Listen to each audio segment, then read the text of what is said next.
Buenas noches.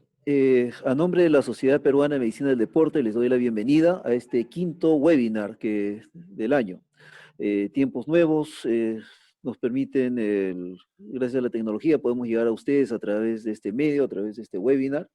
Queremos agradecer, como siempre, a Teva, quien siempre nos ha auspiciado, y justamente tenemos un video institucional que nos va a presentar el laboratorio Teva. Antes de presentar a nuestros ponentes, vamos a ver el video. Adelante, Miriam, por favor. Escuchemos el video de Teva.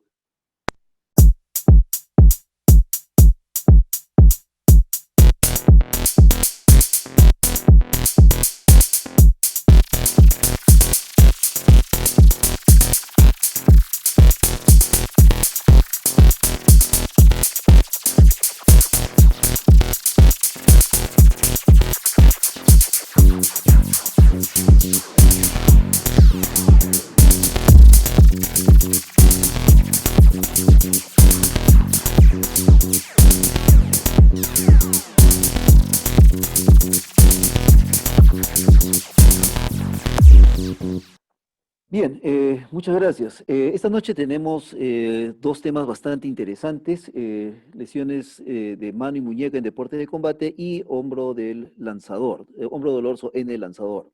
El primer tema será lesiones de mano y muñeca en deporte de combate y estará a cargo de una gran colega y amiga, la doctora Marcia Orrego. La doctora Orrego es cirujana ortopédica y traumatóloga del Hospital Nacional Edgardo Rebagliati Martins y es médico de staff de la clínica Good Hope de Miraflores, donde trabaja con en el equipo de cirugía de mano.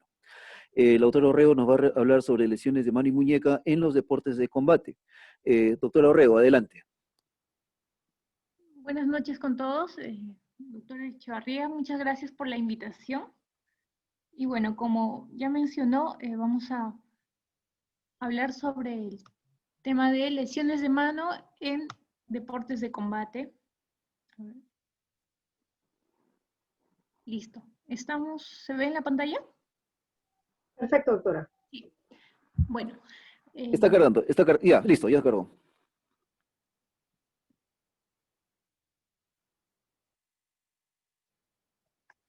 A ver, ahí estamos.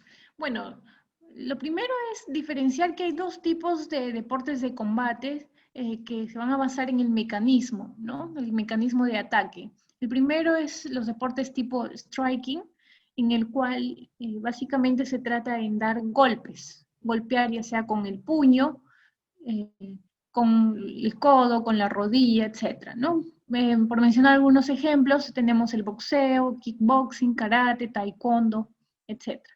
El otro tipo de deporte de combate es el tipo grappling o de agarre, en el cual, como su nombre lo dice, es coger al contrincante, ya sea de la ropa o de las extremidades, ¿no? Y tumbarlo al piso, como el judo, el jiu-jitsu y las artes marciales mixtas que van a combinar estos dos mecanismos. Primero vamos a hablar del boxeo. Se menciona que las lesiones en la extremidad superior son casi la mitad, ¿no? Llega a un 44% aproximadamente.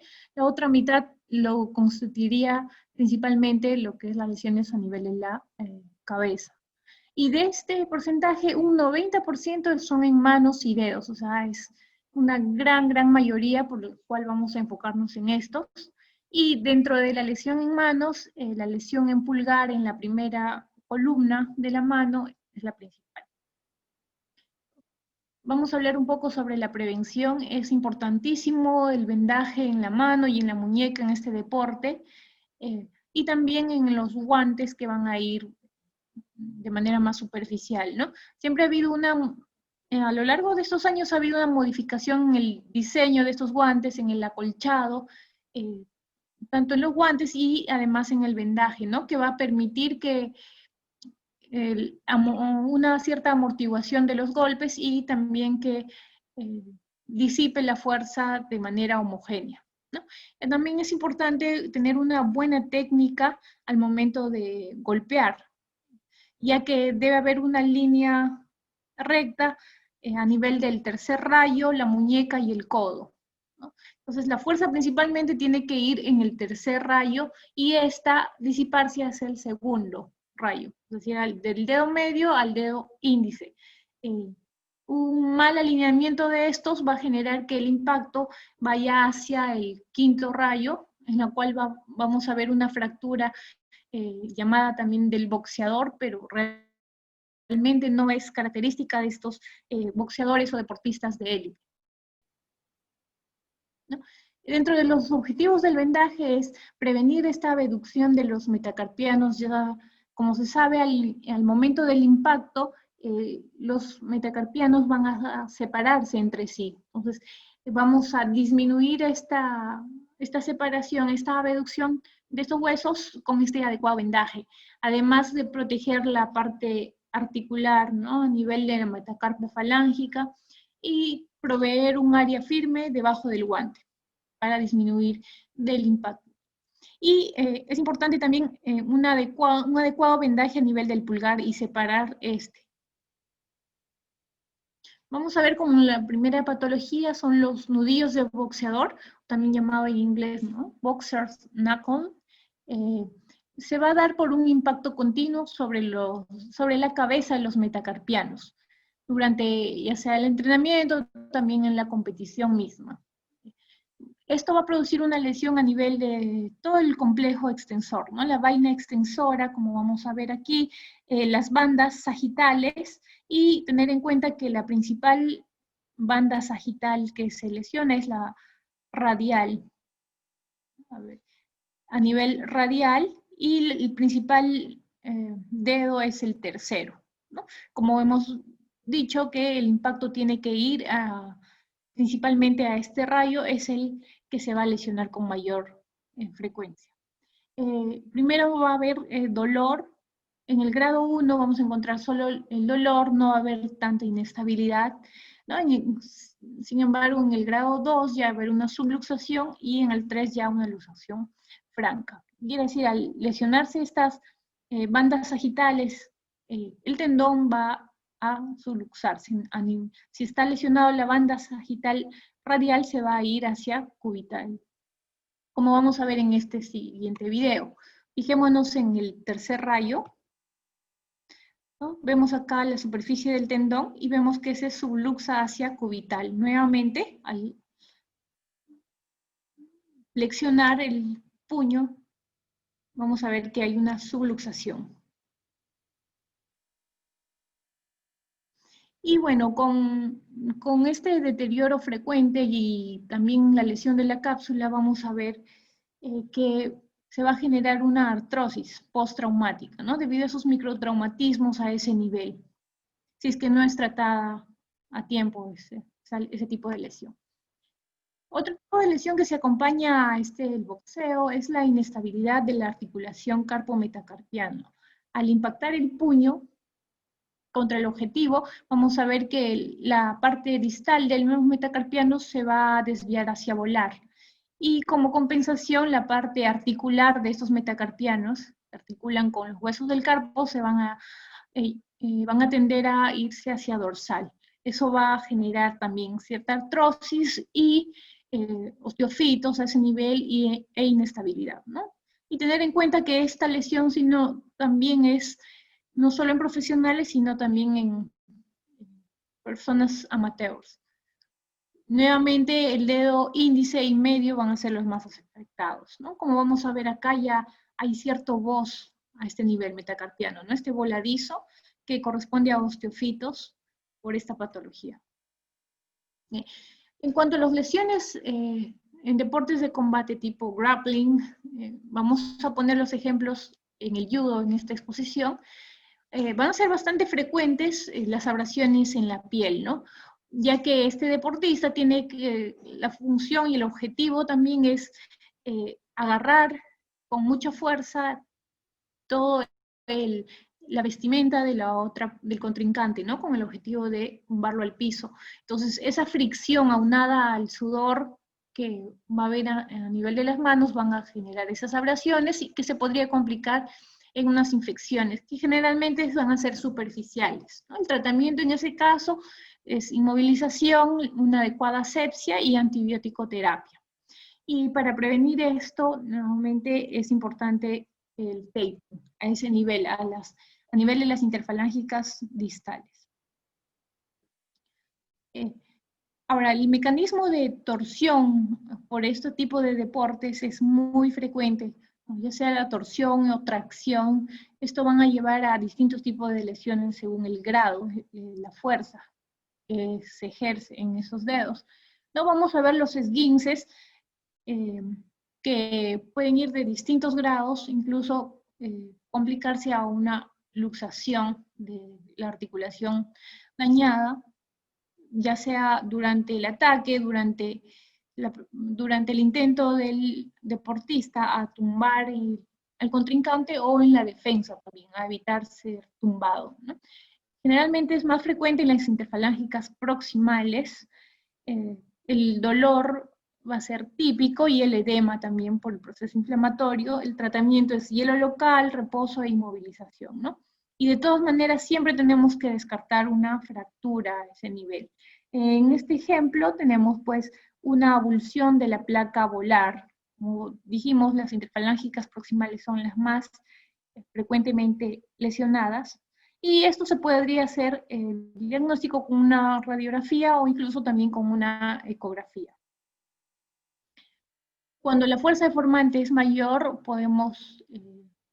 se puede generar una luxación. Generalmente estas luxaciones son posteriores, como vemos en la imagen. En este caso sí, ya por haber una luxación, sí se entiende que también hay una ya lesión de la placa volar, ¿no? El tratamiento en este caso es la reducción y siempre después de una reducción se tiene que comprobar la estabilidad, ¿no? Una cirugía en estos casos está indicada si esta luxación persiste de forma inestable o si en todo caso es una luxación hacia anterior, ¿no? En el cual sí, de todas maneras, va a haber un mayor compromiso de partes blandas, por lo que son mucho más raras cuando hay una lesión del aparato extensor o una lesión asociada, ¿no? Ya serían quirúrgicas. También tener en cuenta este tipo de lesiones, que es la avulsión del tendón flexor profundo de los dedos, o también llamado jersey finger. Como su mismo nombre lo dice, es por que el dedo va a quedar enganchado en el vestuario del contrincante mientras que éste se retira súbitamente, ¿no? Vamos a ver que ejerce una flexión máxima a este nivel de la interfalángica distal y sin embargo va a existir una fuerza externa que lo va a extender súbitamente. Entonces ahí generaría esa avulsión del tendón que puede ir o no acompañado de un fragmento óseo. Y la retracción de este tendón nos va a decir también que hay 3 tipos de estos, ¿no? Pero esto es más en la parte ya quirúrgica. Vamos a ver que el examen clínico, principalmente el deportista va a mencionar que hubo una sensación de un chasquido en ese momento, justo de la avulsión, ¿no? El dedo va a estar limitado para la flexión de la interfalángica distal, como vemos en esta imagen. No va a poder realizar esta maniobra, el dedo va a tener esta posición, no va a poder flexionar solo la interfalángica distal, ¿no? Va a haber equimosis, va a haber dolor, e incluso se podría palpar en el punto de dolor máximo a qué nivel está retraído el tendón. Las imágenes igual, una radiografía siempre, y la resonancia se podría tomar también cuando el diagnóstico, ¿no?, que amerita el tratamiento a tiempo de esta patología. Realmente es un cuadro bastante grave dentro de todas las lesiones de mano, y el tratamiento es definitivamente en estos pacientes quirúrgico, ¿no? Vamos a ver que la artrosis postraumática también es bastante común, no solo en los deportes de grappling, sino también de striking. por sobreuso, un microtraumas repetitivos, y no solo en deportistas de élite, sino también en recreativos, ¿no? Vamos a ver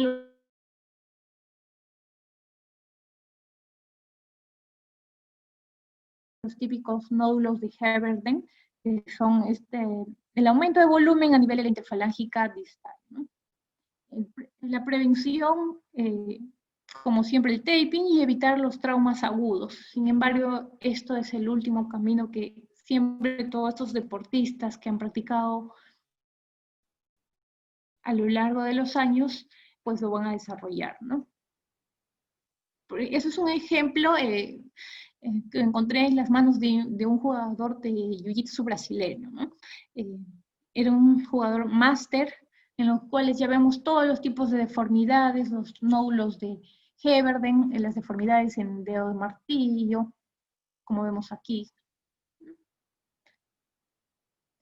Bueno, así como hay lesión del tendón flexor, también hay una lesión del tendón extensor, también llamado dedos de martillo, ¿no? Ocurre generalmente cuando los dedos van a quedar nuevamente atrapados en el vestuario del oponente. Al haber ahí una lesión en el tendón extensor, vamos a ver que el paciente va a estar imposibilitado para esa extensión activa de la interfalángica distal, ¿no? El tratamiento, en este caso, sí puede ser de forma conservadora una inmovilización de 24 horas de esta articulación por 8 semanas. Se dice que un retorno podría darse a partir del tercer mes.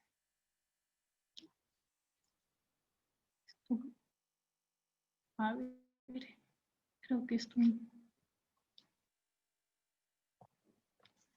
Y bueno, vamos a ver también la rotura del ligamento colateral cubital del pulgar. Esto se va a dar por un mecanismo de una hiperabducción, ¿no? El judoka empuña el vestuario del oponente mientras este igual intenta soltarse rápidamente, ¿no? Entonces genera una hiperabducción y aquí vamos a ver el ligamento colateral cubital, al ejercer una fuerza mucho mayor a lo que puede contener, se va a romper parcial o completamente, ¿no? El diagnóstico es clínico, es inmovilizando el primer metacarpiano y haciendo una abducción activa del pulgar y comparándolo obviamente con el lado contralateral. Tenemos que ver aproximadamente una diferencia entre 15 grados para pensar en una rotura de este ligamento. El tratamiento podría darse de forma conservadora por unas 6 semanas con una férula que inmovilice todo el pulgar. También sería quirúrgico en las roturas completas del ligamento. Ahora, las lesiones por hiperextensión. En este deporte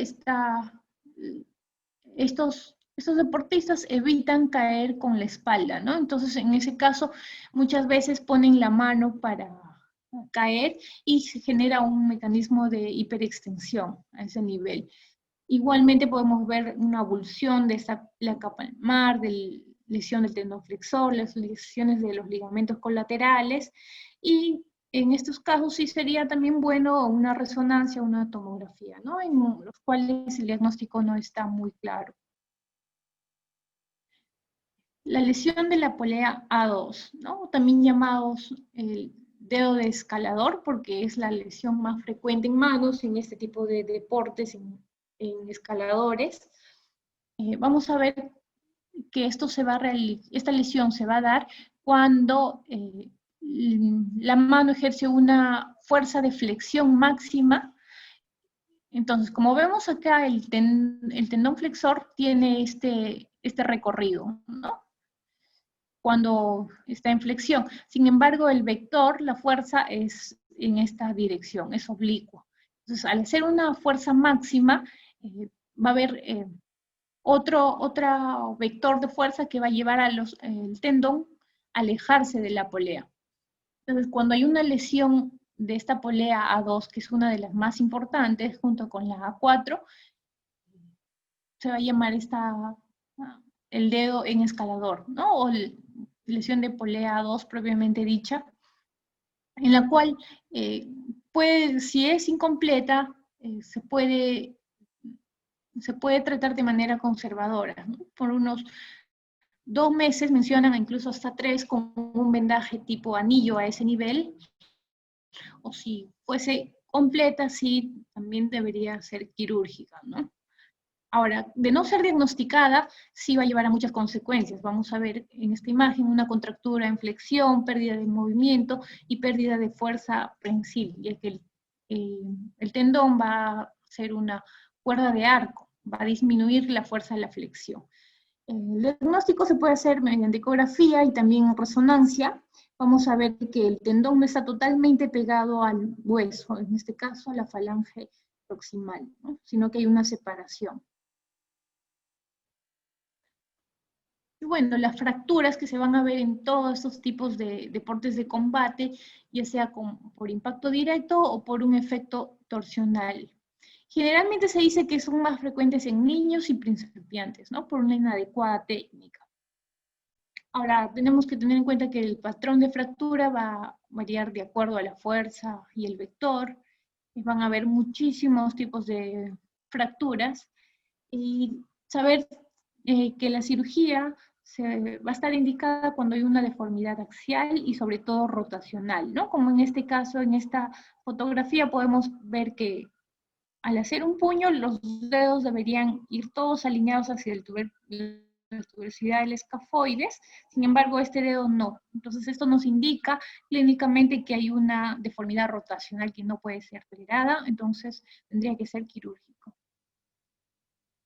Y finalmente vamos a hablar sobre las fracturas de la primera articulación metacarpofalángea. Igual el mecanismo va a depender del tipo de deporte, puede ser un mecanismo directo, un mecanismo torsional, hiperextensión, etc. ¿No? Y como toda fractura posterior al trauma va a haber incapacidad de continuar el combate o el entrenamiento, dolor, edema, limitación funcional, ¿no? Y vamos a observar las fracturas, en este caso en el primer metacarpiano o en el trapecio, ¿no? En este mecanismo también, en el boxeo, podemos ver que cuando se impacta con la zona radial del puño, ¿no? O se hace un gancho, podría haber pues una fractura, si es que el vendaje no ha sido el adecuado y el guante tampoco, ¿no? Y es por eso hacer énfasis en el vendaje preventivo de la primera columna, ¿no? Separar el pulgar de los demás dedos. Solo como ejemplos, tenemos acá la fractura de Bennett, que es una fractura articular a nivel de la base del primer metacarpiano, ¿no? Y va a haber una subluxación del primer rayo por las fuerzas deformantes, musculares, ¿no? Y la fractura de Rolando, que es de mucho peor pronóstico que la anterior, ¿no? Vamos a ver que tiene una configuración en T o en Y, en la cual también hay desplazamiento, y de todas maneras estos dos son quirúrgicos el tratamiento. Bueno, las conclusiones. Tenemos que saber que las lesiones van a variar bastante de acuerdo al tipo de deporte, ¿no? Ya sea striking o grappling, ¿no? Tener también en cuenta que un adecuado vendaje, además de una buena técnica de combate, no solo para el desempeño deportivo, sino para prevenir todas las lesiones que pudiesen tener. Y frente a una lesión en la mano, ¿qué hacer? Tenemos que contextualizar esto, correlacionar el mecanismo, el momento justo en el cual se produjo la lesión. Si es que no lo observamos, una buena anamnesis es importante. El cuadro clínico, además del dolor que presenta el paciente, inestabilidad, limitación para la flexión, limitación para la extensión, etc. Y con esto ya nos va a dar pautas para ver el tipo de lesión que podría ser, ¿no? Y como una sugerencia, sí, una radiografía de forma sistemática en todas las lesiones de mano, pero sin embargo no limitarse a ver solo fracturas. Estamos viendo que hay lesiones de partes blandas que son incluso mucho más complejas que una fractura. Eso sería todo. Muchas gracias. Doctora Orrego, muchas gracias por su presentación. A continuación, tenemos la presentación del doctor Nielsen Tapia. El doctor Tapia es past presidente de nuestra sociedad, de la Sociedad Peruana de Medicina del Deporte. Es además oficial de control antidopaje de la Conmebol y es jefe del departamento médico del Club Regatas Lima. Doctor Nielsen Tapia, adelante, lo escuchamos.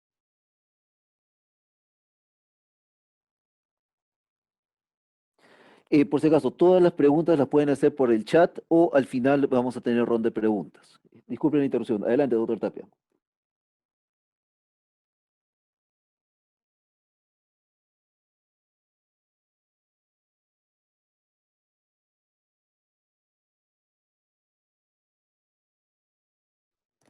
Doctor Tapia, creo que no tenemos su audio, no lo escuchamos.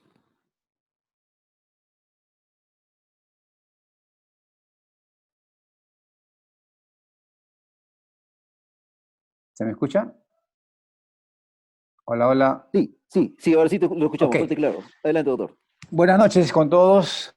Agradecido por la invitación y bueno, pues siempre dispuesto a colaborar, siempre y cuando pues tenemos la indicación como miembro de la Sociedad de Medicina del Deporte, tener siempre este tipo de eventos académicos muy interesantes, más en estos casos en los cuales estamos confinados la mayor parte de la población. Bien, el tema es el hombro doloroso en el deporte y específicamente hombro de lanzador. Entiéndase, esta patología obviamente es frecuente, no tan en el Perú, porque en realidad el deporte aquí es el fútbol, pero como hombro de lanzador sí hay muchos países, sobre todo centrocaribeños, la parte asiática, que sí, se ven muchos diagnósticos en relación a este tipo de patología. El hombro de lanzador, como bien dice la literatura, pues es una de las características muy importantes, sobre todo en determinados deportes en las cuales se lleva el movimiento por encima de la cabeza, o sea, deportes muy significativos, como el caso del béisbol, como el caso de la natación, sobre todo el estilo pro, que vamos a ver más adelante, esos deportes en los cuales se ven con mucha evidencia este tipo de lesión. El hombro, por su característica articular y multifuncional, pues está sujeto a tener una serie de eventos desde el punto de vista traumático o por sobreuso, por lo cual es un motivo de consulta muy usual de dolor de esta estructura. Ya hace mucho tiempo se describían que casi un 70%, 60%, perdón, eran lesiones en natación y un casi 50% en el béisbol, y de las cuales un 7.7% correspondían generalmente a hombro y más en esta patología. Involucra a una serie de deportes, como se ve en la figura, al pitcher, sobre todo el pitcher es el lanzador en el caso del béisbol, el tenista, el voleibolista, el lanzador, de jabalina, de martillo, y básicamente también se ve el nadador, como dije, en el estilo, sobre todo el estilo crawls. ¿Cuáles son los objetivos de la charla? Fundamentalmente, conocer los mecanismos de producción de las lesiones según las fases de lanzamiento. Recuerden que en la lesión del lanzador hay fases en las cuales debemos conocer, y sobre esas fases que uno debe conocer están las lesiones propias que vamos a ver a continuación. Saber identificar los síntomas y su relación con cada tipo de lesión. Recuerden que el hombro lanzador engloba una serie de afecciones que vamos a ver, a conocer también, como estructuras como el tendón, estructuras como la bursa, estructuras como el ligamento, que vamos a tener que saber reconocer, por lo tanto debemos conocer las estructuras. Saber indicar e interpretar los estudios por imágenes que pueden ayudar al diagnóstico en cada lesión particular. Claro, cada lesión en particular va a tener determinada indicación para poder determinar también qué estudio es el más característico, ¿no?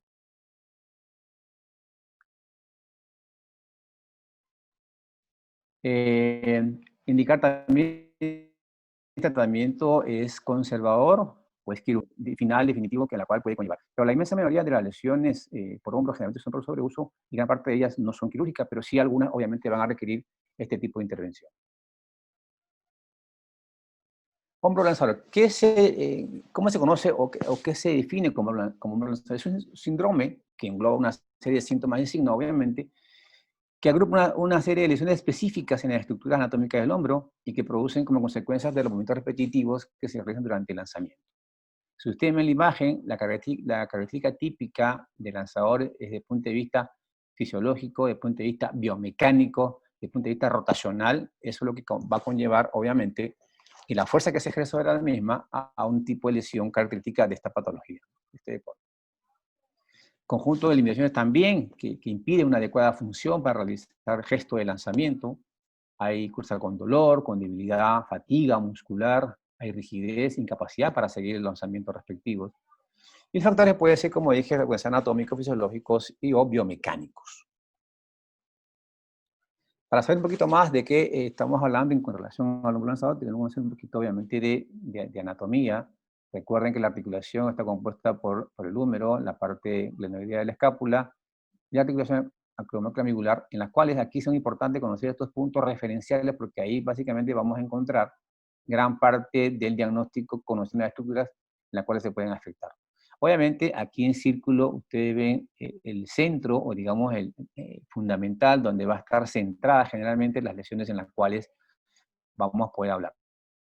El ligamento coracoacromial, la porción corta del bíceps, coracoides, que tenemos la parte de la porción larga del bíceps, ¿sí? La cápsula en sí, en las cuales tenemos que tener muy en cuenta que estas estructuras vamos a ver cuáles son las que generalmente se van a usar el estrés, por lo tanto consecuencias de los síntomas que vamos a ver. La articulación muy importante, el escapulohumeral, como sabemos hay conocedores de los estabilizadores estáticos, ¿sí? Como el caso de la superficie articular humeral y glenoidea, el auroglenioideo, que es un cartílago fibrocartilaginoso, cápsulas y ligamentos. También consideramos que hay estabilizadores dinámicos, en el caso de los músculos del manguito rotador, todos los conocemos, solamente es una revisión de esta, el supraespinoso, infraespinoso, redondo menor y su escapular, también asociado al deltoide, el bíceps braquial, ¿no? Estas son las estructuras que debemos conocer y saber, origen e inserción, para poder después identificarlo, cuál de estas son las que me están causando esa lesión en cuando hablamos del hombro del lanzador. Estas son las fases, obviamente, en las cuales tenemos que conocer un poquito para poder entender cuál es la estructura que mayor se pueda afectar.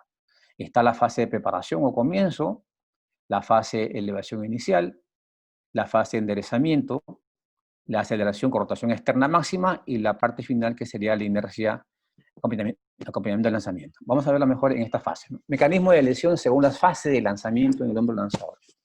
Como vimos, la fase inicial de preparación, la fase de elevación, la fase de rotación máxima y la fase de inercia. ¿Qué sucede en estas etapas que podamos poder identificar y saber qué estructuras se están lesionando? Bien, en la fase de pre-lanzamiento inicial y tardío, existe una rotación, ¿no? Rota externamente el húmero, por una acción de quién, del infraespinoso obviamente, y del redondo menor, que pueden lesionarse. En esta fase inicial puede haber este tipo de lesión. El subescapular se tensa para controlar rotación externa, excesiva, y contener la cabeza en la parte anterior. También, a su vez, la porción larga del bíceps también se tensa, obviamente, y puede darse una fricción a nivel de la corredera bicipital.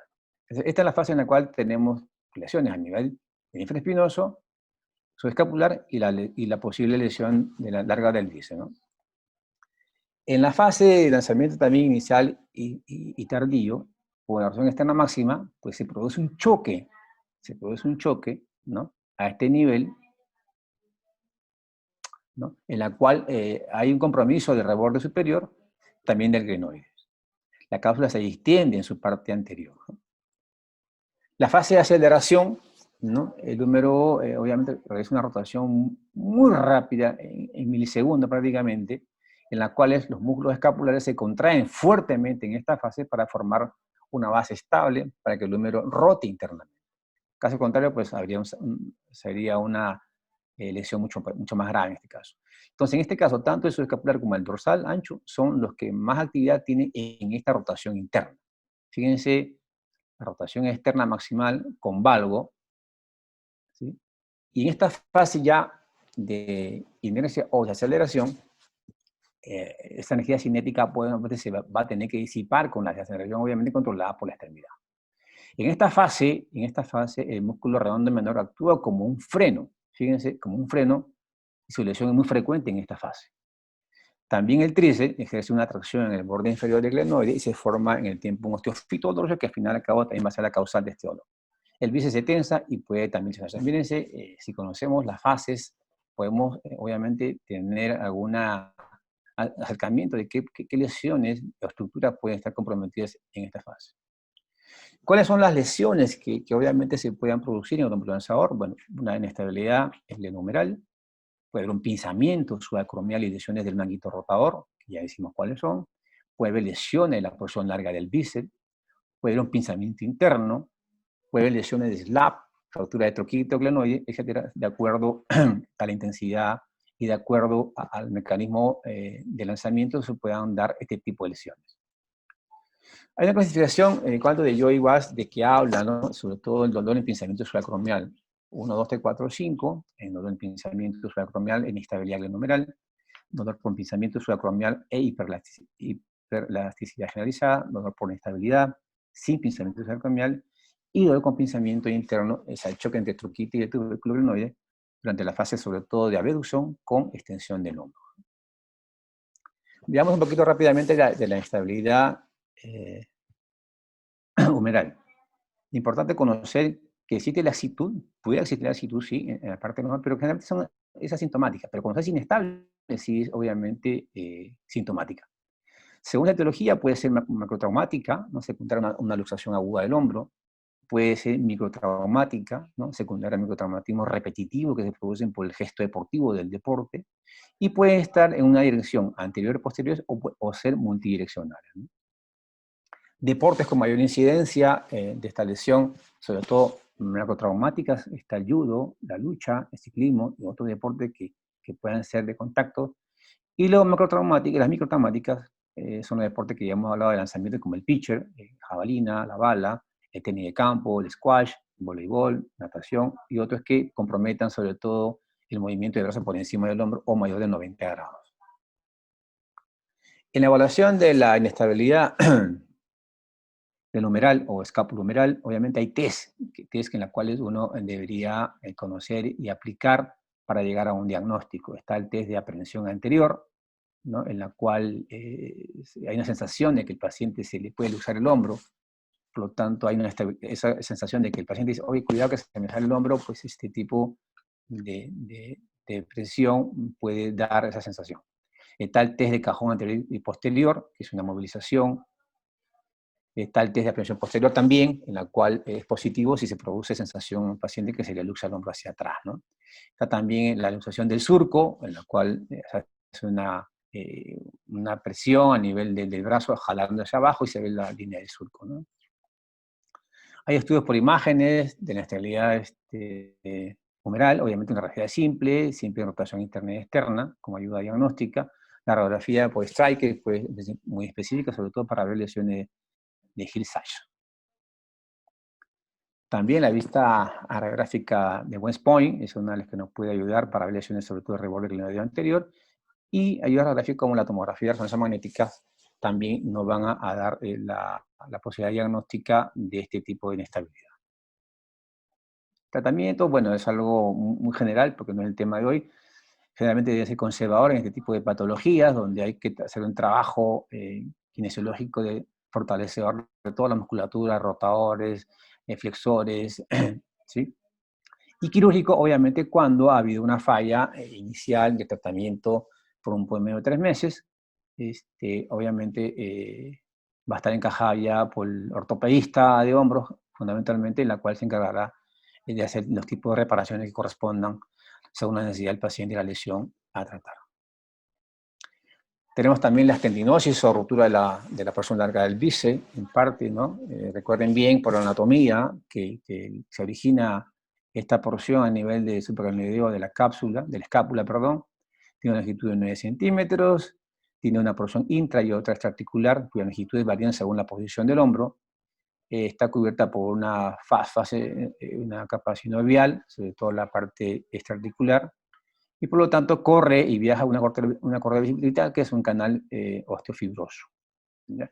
Es un flexor del codo, depresor de la cabeza humeral, y ahí actúa como desacelerador de brazos durante los lanzamientos. En la clasificación, para dar esta tendinopatía de la porción larga del bíceps, obviamente está la tendinosis por compresión, está la tipo B, que es una subluxación tendinosa, La tipo C, una tendinosis por desgastes. Bien, veamos la tipo A, es una tendinopatía por atrapamiento, es la más frecuente y se produce por tras lesiones del manguito rotador, que dejan expuesto al PLB, o sea, la persona que dice, a la compresión y al roce, ¿no? A este nivel está la persona que dice, por lo tanto sujeta a que pueda haber una tendinitis por compresión. Está la de tipo B, se produce por lesión del ligamento coracomeral, ¿sí? Que es parte del techo de la corredera. Esto hace que el tendón salga y produzca una inflamación. Aquí, por ejemplo, usted ve aquí el húmero, ¿sí? Usted ve acá esta fosita que se puede ver aquí, es donde debe estar. Este es un corte, obviamente, transversal o llamado eje corto, en la cual está fuera del sitio el tendón del bíceps, ¿no? O sea, aquí hay un ligamento que se llama transverso humeral, obviamente que no está. Por lo tanto, había una subluxación o una salida del lugar de este tendón. Por aquí estaríamos ya básicamente el otro ligamento que sería el coracomeral, ¿no? El de tipo C se origina por inflamación primaria del tendón debido a un sobreuso. Esa es la que también con mayor frecuencia se puede ver, ¿no? y se da. El diagnóstico clínico de la persona que calvicie, obviamente tener en cuenta los antecedentes como ejercicios repetitivos por encima de la cabeza, es un dolor espontáneo en la cara anterior del hombro que irradia al bíceps, o la inserción del deltoides también, pero no al cuello, y cede con reposo y empeora con el uso, obviamente. Es un dolor que vamos a ver después del tipo de test en la correa bicipital para reproducirlo. Esta es la zona donde generalmente uno puede ver a la hora de palpar o hacer el test respectivo, pues es la zona donde generalmente se produce mayor dolor. ¿Cuáles son los test que se evalúa este tipo de lesión? Estamos dos test muy importantes, que es el test de Jergensen y el test de Speed. El test de Jergensen, obviamente, es un dolor que se produce en la correa bicipital, cuando el examinador, obviamente, ejerce una resistencia a la supinación, obviamente, del antebrazo, ¿sí? Este debe estar en pronación, obviamente, y con un codo de flexión de 90 grados, ¿no? Flexión de 90 grados y se le impide la rotación. La prueba de Speed es generalmente es codo en extensión y obviamente en supinación también, y se le pide en este caso al paciente que levante el brazo y se le pone una contrarresistencia a la cual a nivel de la correa bicipital va a presentar dolor. Entonces, teniendo esos dos elementos, pues podemos considerar que es un test positivo, ¿no? Hay otras pruebas más, como la prueba de Ludington también, que permite en la correa bicipital, cuando el paciente entrelaza los dedos hacia atrás, obviamente, y pone las manos detrás de la cabeza, ¿no? Y esto hace que también se active el bíceps y tenga el dolor. Y también está la prueba de Tiankin, en la cual se coloca el dedo sobre la correa bicipital y se comprime y se permite una rotación externa que exacerba el dolor, tanto interna como externa, a la hora de presionar en la zona de la correa bicipital, pues reproducimos el dolor. También hay estudios, algunos tipos de estudios de rayos X que nos permite ver la corredera, a veces hay una regularidad, puede haber osteofitos también, importante la radiografía, y el uso ultrasonido obviamente también es muy importante y en la cual ha ganado últimamente una relevancia, sobre todo en estudios, sobre todo partes blandas, que corresponden en este caso a la persona que le dice y otras estructuras cercanas. También la resonancia magnética como elemento importante para el estudio por diagnóstico. Aquí tenemos un ecógrafo, tenemos el hombro y obviamente vamos a ver esta porción y desde el punto de vista imagenológico podemos encontrar acá el famoso llamado ojo de buey, ¿no? Donde encontramos un líquido importante alrededor del tendón en un corte eje corto o transversal y en el eje largo vemos toda la vaina con fluido o líquido alrededor del tendón que obviamente corresponde en este caso a una tensionevitis de la porción larga del bíceps, ¿no?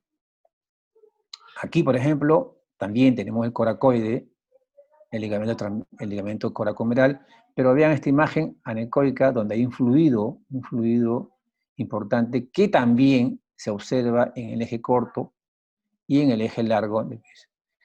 Comúnmente las lesiones glenohumerales también conllevan a un importante líquido, también se van a observar a este nivel.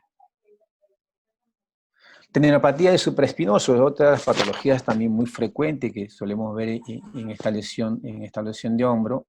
Obviamente, todos sabemos que es un músculo potente, fuerte, que se origina en la fase supraespinosa de la escápula, se inserta en la parte más superior del, digamos, en el caso del troquíter o tuberosidad mayor, ¿no? Tuberosidad mayor, junto con el infraespinoso y el redondo menor, y con ya con ese subescapular, obviamente, forman lo que se llama el manguito rotador. Está inervado por un nervio supraescapular y su función prácticamente es un abductor. Bien, generalmente siempre coexiste una lesión de supraespinoso con una bursitis subacromial.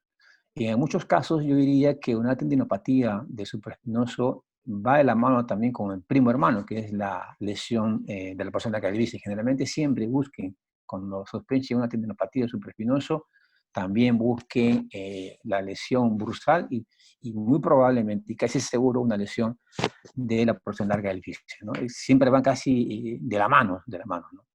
Entonces hay un test llamado Dan-Brown test en la cual se puede hacer una palpación a nivel del subacromio, ¿no?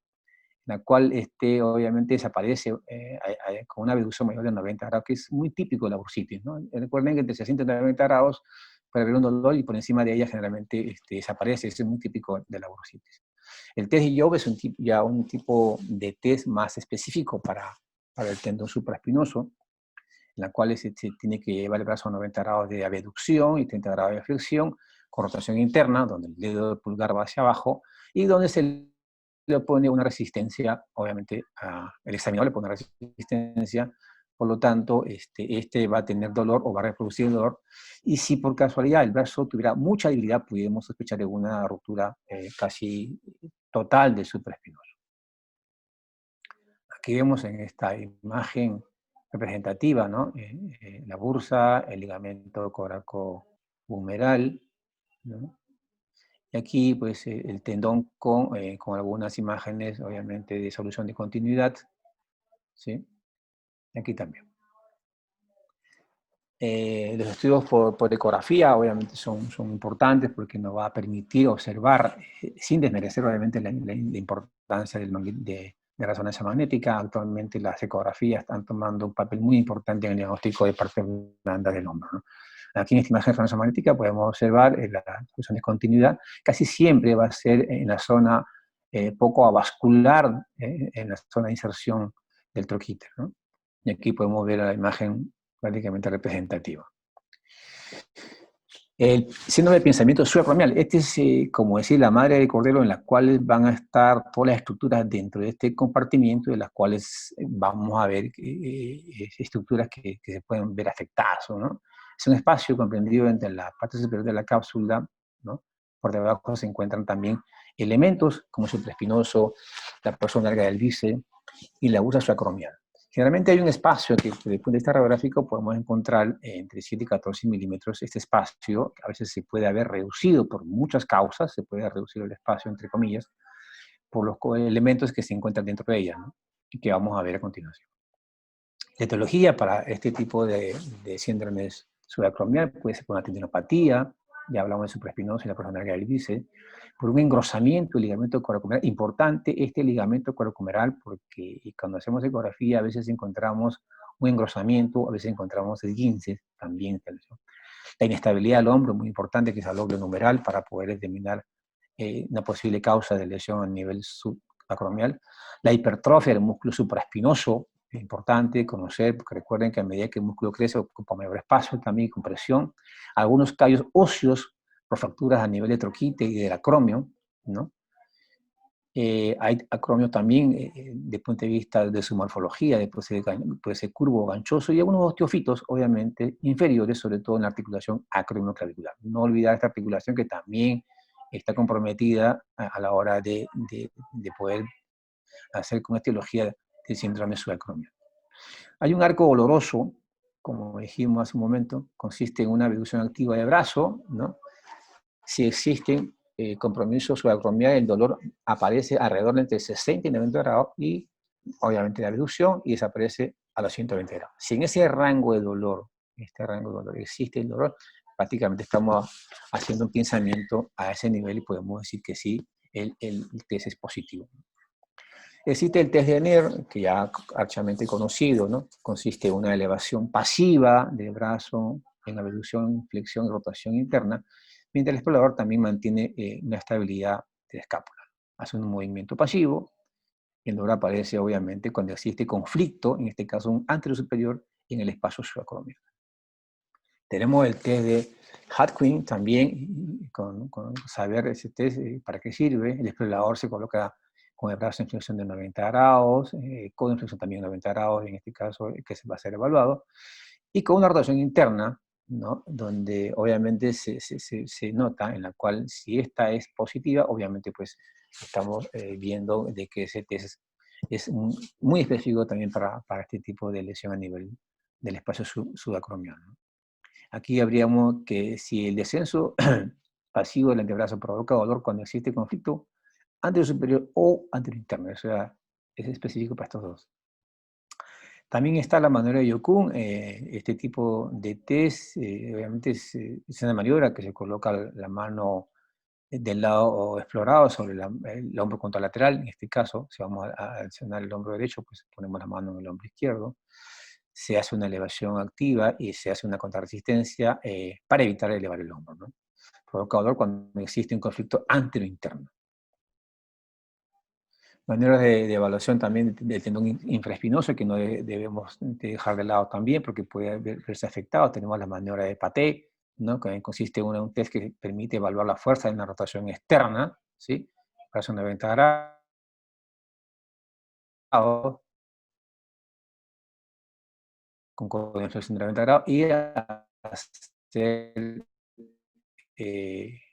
una resistencia, llevándolo obviamente fuerte puede estar, y en la cual se tiene codo de flexión de 90 grados pegado obviamente al abdomen, donde se le pone una resistencia, ¿no? Para que evite la rotación externa. Entonces estos son el test llamado contrarresistencia y el test de Paté son específicos generalmente para el tendón infraespinoso, en la cual debemos evaluar porque podemos tener también compromiso de esas dos estructuras.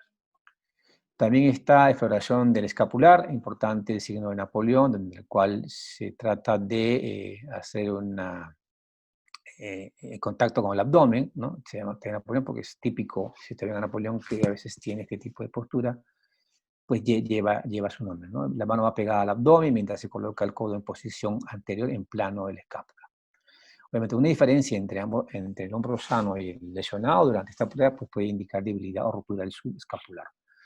También está la maniobra de Jervell o lift of test, en la cual se le pide hacer una rotación interna llevando el brazo hacia la espalda o hacia atrás, en este caso a nivel lumbar. Generalmente los pacientes lo hacen, pero lo que aquí el examinador lo que va a hacer es una exageración, por decirle, propiciar más la rotación interna y soltar la mano. Si esta mano golpea libremente a la parte lumbar, pues podemos indicar que este es positivo y por lo tanto hay una lesión a ese nivel de, en este caso, el rotador interno, que sería el músculo escapular, subescapular. También importante, como dijimos, no olvidar la articulación acromioclavicular. El test de O'Brien es uno de los que me permite evaluar la articulación acromioclavicular, pero obviamente el test de O'Brien fue inicialmente también utilizado para la inestabilidad glomerular, ¿no? Originalmente dirigido a explorar lesiones del labrum, fundamentalmente, ha demostrado tener una sensibilidad entre el 16 y el 95% y una especificidad entre el 90 y el 95% de las lesiones que están en la articulación acromioclavicular con respecto a una infiltración reticular que se puede dar también. También el otro test, que es de la palpación directa en la articulación acromioclavicular, tiene una sensibilidad del 96% y una baja especificidad del 10% para el diagnóstico de las lesiones. Estudios por imágenes también son importantes, como hemos visto, en radiografías simples, ¿no?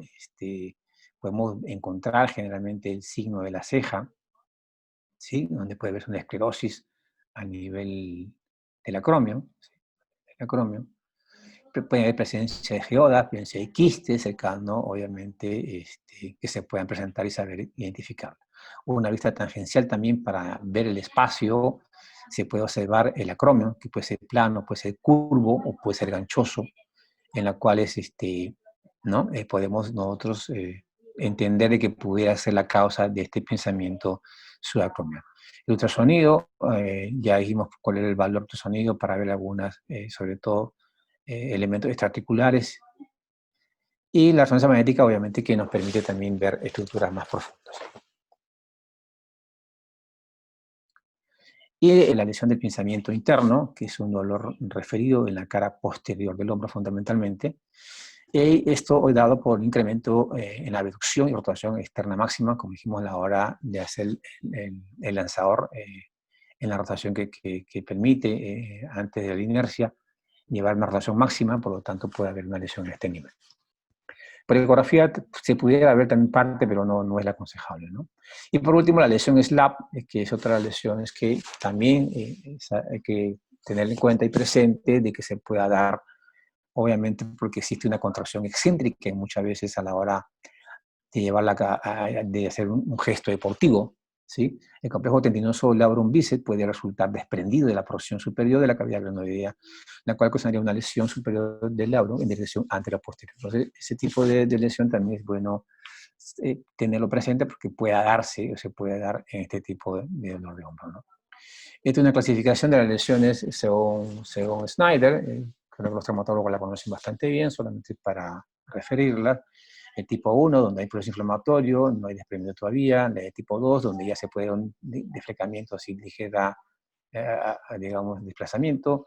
La 3 y la 4, ¿no? Entonces, esto ya es más que todo, sobre todo los 3 y 4, en su inmensa mayoría, generalmente tienden a ser quirúrgicos, y creo que el ortopedista en este caso es el más indicado para hacerlo. Yo creo que con esto sería toda la charla en realidad. Tener importante que el hombro, por su característica multidireccional de movimiento, está sujeto a tener estrés, y más sobre todo en el mundo del deporte, y sobre todo deportes específicamente que tengan que ver con esta articulación. Muchas gracias. Muchas gracias, doctor Lince Tapia. Bien, tenemos tiempo para algunas preguntas. Nos han enviado por el chat algunas preguntas para la doctora Marcia Orrego respecto al nudillo de boxeador, el boxer's knuckle.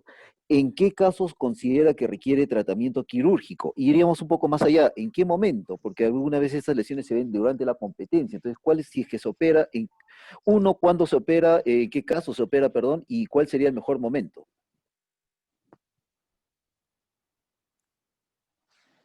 Bueno, sí, el tratamiento quirúrgico en estos nudillos de boxeador se dan cuando ya hay una subluxación y una luxación franca, ¿no?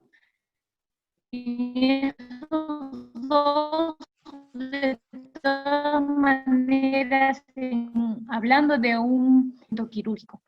En el momento, bueno, no va a causar limitación en ese mismo momento, podría ser terminando las competencias, terminando la temporada deportiva, sí.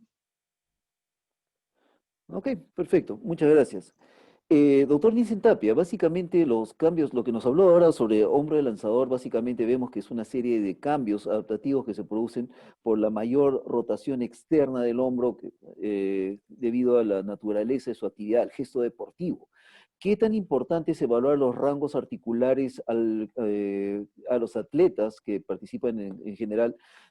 ¿Es posible que esta medición de los rangos articulares pueda predecir quiénes van a desarrollar alguna lesión más severa, alguna incapacidad?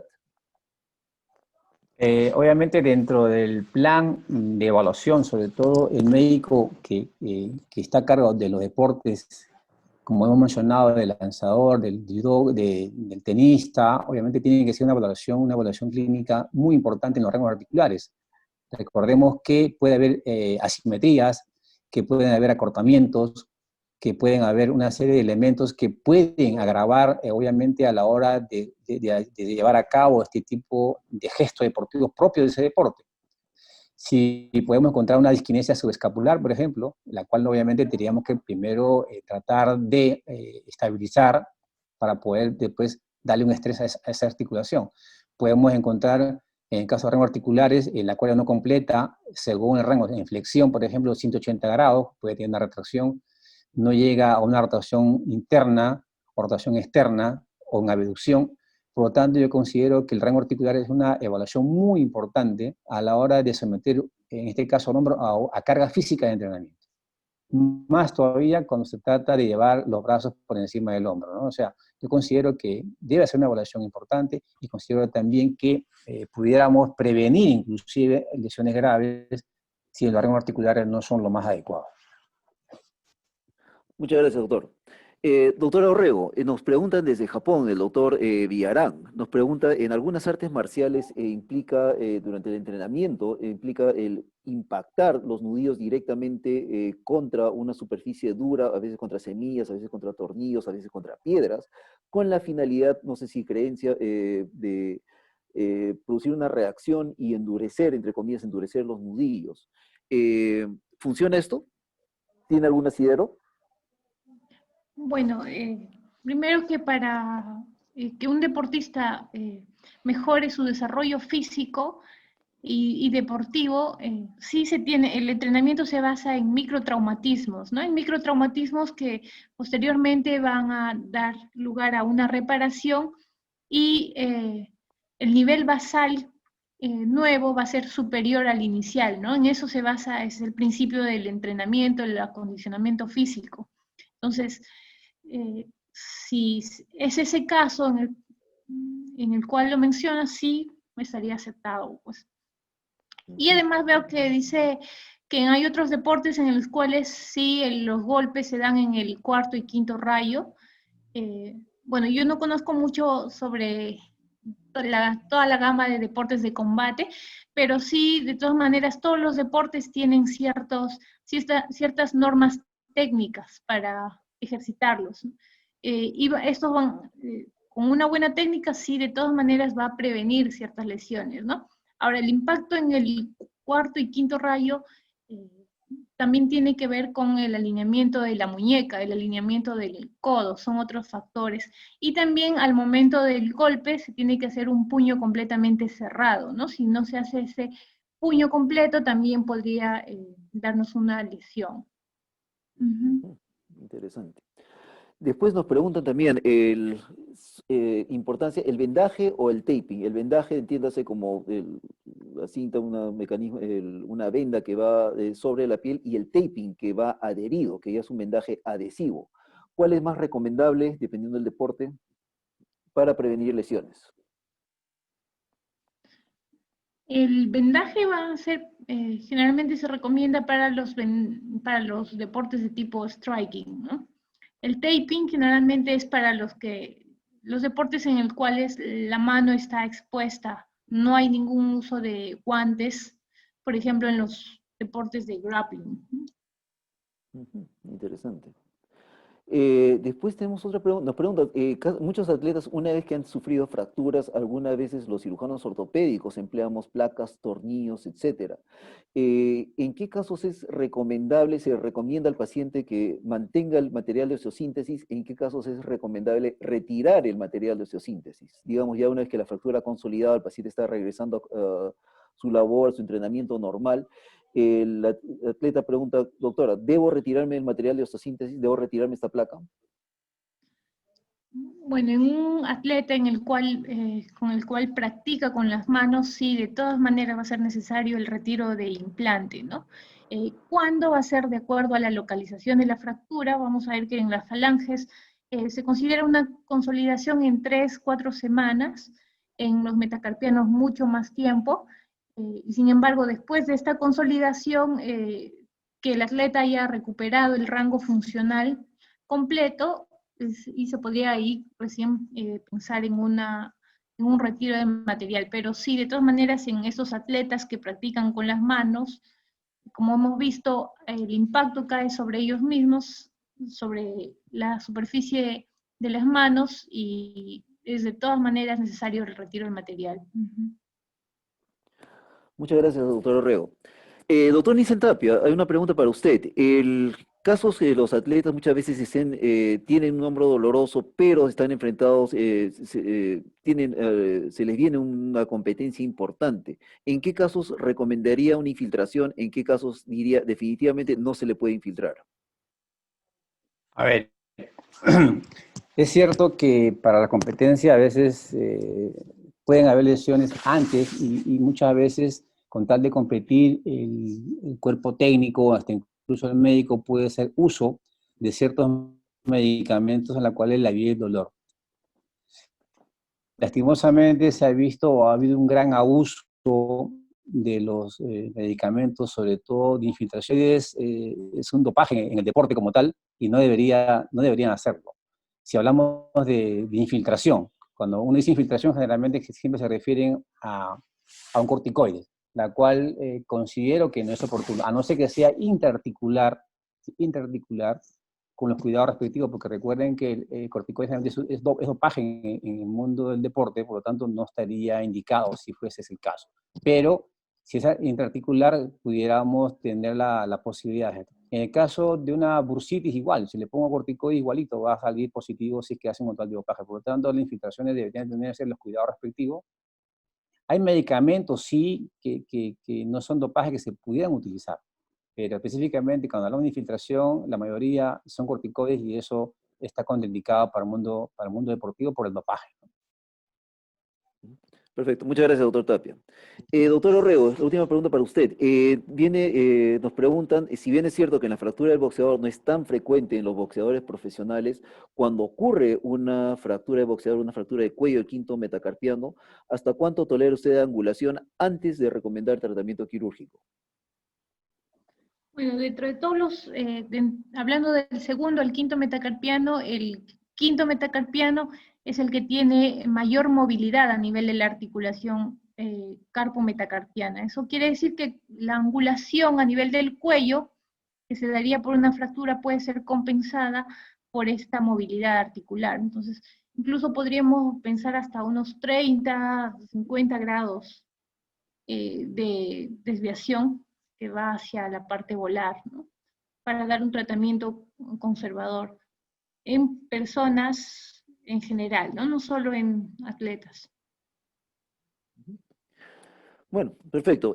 Muchas gracias. De verdad ha sido un gusto, un honor estar en compañía de la doctora Marcia Orrego, del doctor Nissen Tapia, ambos muy buenos amigos y colegas destacados. Tengo una duda, ¿puedo hacer la pregunta? Por supuesto. Para la doctora Marcia. Doctora, buenas noches. Buenas noches, doctor. Cuando estuve como médico de básquet, una de las lesiones que también nosotros vivimos en mano era los falanges distales, la falange obviamente. Pero hay una afección llamada lesión de Botonier. ¿Es quirúrgica o en qué caso es quirúrgica la lesión de Botonier? Se puede tratar de forma conservadora, con una inmovilización, ¿no? La lesión de Botonier es cuando hay una lesión a nivel de la bandeleta central del tendón extensor, que justamente es a nivel de la inserción de la falange media. Entonces eso genera esa deformidad, pero sí podría ser tratada de forma conservadora. Salvo que esté en el contexto de una luxación, por ejemplo, de interfalángica proximal, ¿no? En ese caso sí se entiende que hay una rotura completa y sí podríamos plantearla para el tratamiento quirúrgico. Sí, porque he visto varios casitos, obviamente por el receptor del balón, le da entre los dedos y ocasiona ese tipo de lesión. Ok, gracias, doctor. Muy amable. Gracias, doctor Tapia. Gracias, doctor Orrego. Esto es el dedo butonier, es uno de los lesiones de difícil diagnóstico y manejo, efectivamente. Bien, a nombre de la doctora Verónica Oblitas, quien se despide, me encarga, por encargo de la doctora Verónica Oblitas, les agradezco a todos muchísimo su asistencia, acompañarnos en este webinar, y les pedimos que estén atentos. Próximamente estaremos organizando un nuevo webinar con temas que también esperemos que sea de su interés. Nuevamente un agradecimiento muy profundo, un fuerte agradecimiento a la doctora Marcia Orrego, al doctor Nissen Tapia y a Teva que nos ha auspiciado el presente webinar. Manténganse sanos, manténganse activos, cuídense bastante. Muchas gracias por su asistencia. Gracias. Buenas noches. Muchas Buenas noches gracias. con todo. Gracias por la Buenas invitación. noches. Muchas gracias. Buenas noches. Buenas noches.